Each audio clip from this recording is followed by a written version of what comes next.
Hi, I'm Mr. Badger, and today we're going to be doing a RAM upgrade, as you can see here.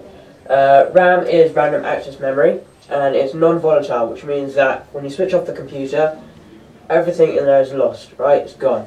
RAM is used to store programs, so your Windows, your Office software, Microsoft Live Messenger, Internet Explorer, everything is stored in RAM. The more RAM you've got, the more programs you can run, and the faster they'll run. So today we're going to be installing 256 megabyte of RAM into our motherboard. It's DDR, and so our motherboard is compatible with DDR RAM. So this motherboard is from the computers that we'll be showing you, so we'll keep it nice and simple.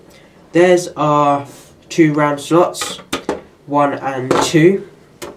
Alright, so put on our anti-static wrist strap first to prevent any electrostatic discharge.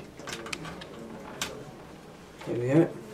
Right, we need to first make sure that the RAM is the right way around, so we do this by checking the notches on the RAM slots.